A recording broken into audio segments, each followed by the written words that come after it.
So some of the weirder collectibles that I have are some big box PC games that not a lot of people have, um, like these two. And I know what you're saying, Sam. That's Quake 2 and Quake 3 Arena. Those are pretty common. Those are really popular. But these are the Linux versions. This one was done by Loki. They ported it to Linux. Not a lot of people have these. See, back in the around 93, 94, Linux became my daily driver for work and personal stuff. And to this day, it's still what I use for work. My work system is a Linux system. And it's what I prefer to use. You know, I game under Windows these days, but I still do prefer Linux for all my productivity and stuff that I'm doing. And what this means is that I didn't get a whole lot of big box PC games back in the late 90s, early 2000s, because I was a Linux guy. But I did get a few, and I got things that were Linux ports. And so not a lot of people have these, and I'm kind of proud of them. This one's a little beat up. Big metal box probably didn't survive a move. Anyway, I just think they're cool. They probably won't run today on modern Linuxes. Linux has changed its ABI layer a couple of times. This might not work, but they're cool. Anyway, let's talk about what I'm playing this week.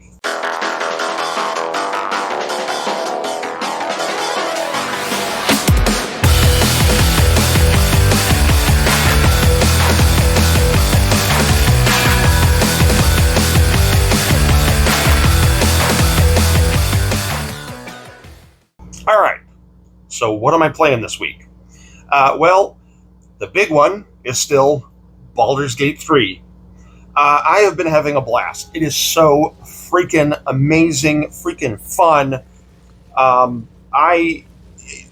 There's a lot of people who are calling it Game of the Year. I mean, so far, I got to be honest, I think I would agree with them. It's pretty incredible. I even started some co-op games with it. Started a little local multiplayer with my daughter, a little split screen. This game is amazing in split screen. Like, I really wasn't expecting it to be this good. In fact, co-op in general is pretty amazing, because you can tell when the other player is interacting with like a cutscene or something where they've got a dialogue tree, and you can go in and see what they're seeing. You can go in and I think they call it listening, but you can go in and basically see their cutscene and see how they interact. It's really fun. It's incredible. My daughter and I think this last weekend we played about 3 hours, so we didn't get too far, but we had a lot of fun. And of course, I still have my single player campaign going. I don't even think I'm out of the first chapter. That's the problem with these big open world RPGs, is that when it's something that I really do get into, I will just go and meticulously and painstakingly go through every little nook and cranny and find all of the little side content and hidden goodness. And I am doing it once again with Baldur's Gate 3. And I'm not ashamed of that. It's a blast. I have a feeling that this game is going to be probably the big one that's going to be on these videos for the foreseeable future. I don't know how long it's going to take me to beat it, but considering how little I play these days, I mean, I still play more than most people, but I usually don't have like 3-4 hours to just sit down and play at a time. It's piecemeal. I've got work, I've got family stuff, and I play after my wife and daughter go to bed, and I play in the morning before work starts, and sometimes I play at lunch, although usually I don't, because I want to spend time with my wife. She takes lunch when I do. So what's my point? My point is that Baldur's Gate 3 is probably going to be in these videos for a long time, and I apologize, but it is that good. It is totally worth it. And if you are somebody who, have even a passing interest in RPGs, you should check it out. It's so good. I am enjoying it a lot. It's a freaking blast. And I recommend it highly. What else am I playing? Well, I'm still playing Sonic Origins. I think I mentioned last time that I'm trying to go through and play them sequentially. You can play them as one big game. That's what I'm trying to do. As the time of this recording, it's Monday evening right now. I honestly haven't put too much time in this over the last week. I am in the second to the last level in the first Sonic game. And I think if I were to just sit down and play it, I'd probably be, well into the second or third game, but I haven't. But it's a fun game. I really like it. I really recommend it. It doesn't seem to have all the egregious DLC, or rather all the egregious microtransaction issues that the original release had. I've already, mentioned that I kind of have a beef with the fact that it doesn't have the Sega Master System version of the Game Gear games. But, that aside, it's still really fun. I am enjoying it. I just need to devote more time to it. Baldur's Gate 3 is kind of eating up all of my free time when I sit down to play a video game. But I will come back to this, and I will beat it. What else am I playing? Well, I am playing Jockey Crush this is the Super Famicom. Well, this never came out in the States, so it is only a Super Famicom game.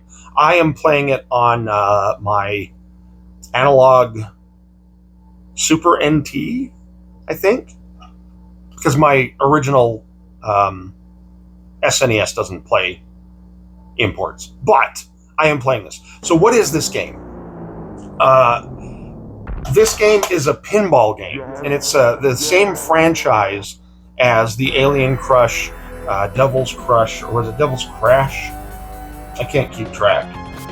But it's the same sort of franchise as that, where you have this hyper video gamey pinball experience. And I'm enjoying it. It's a lot of fun. I really feel like this should have come out in the States. It's, maybe the ones that did come out in the States didn't do very well. I know that they were kind of hampered by the fact that they came out for the TurboGrafx, although I do think, wasn't Devil's Crush ported to other systems? Wasn't it on the Master System?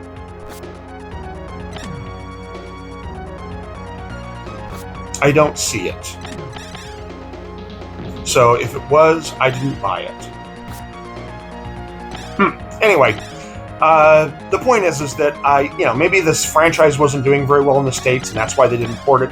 But I really wish they would have. This is a great game. It's a lot of fun. If you are looking for that 90s nostalgia goodness of the old video gamey pinball games they used to have in the 90s, this is a great one to import. And you can pick it up pretty inexpensively from retailers on eBay. But yeah, Jockey Crush. A lot of fun. I keep meaning to look up. I think Jockey might be like one of the various Japanese folklore creatures. I keep meaning to look it up, but I haven't. Or I haven't yet. Anyway, Jockey Crush. A lot of fun. All right, so what else am I playing? Well, the rest are going to be all digital. And in fact, they're ones that I've predominantly been playing on my Steam Deck. First one, Soul Survivors. This is another Vampire Survivors clone. I honestly don't remember if I've mentioned this before. I've had it for a while, and I've played it multiple times. But I've been putting in more effort into it this last week. There was an update a little bit ago, and I returned to it and wanted to see what they've added. But it's another Vampire Survivors clone. It's got very, real chunky pixelated graphics. And it's fun. I believe it's in early access because there's an awful lot of content that isn't there yet, that's teased but isn't there. Like there's multiple maps that show up in the level select that are not unlockable. So I'm hoping it will be completed and that stuff will be added. But what's there is already pretty fun. Yeah, I'm not sure it has the same replayability, the same longevity as something like Vampire Survivors, but it's pretty good for a Vampire Survivors clone.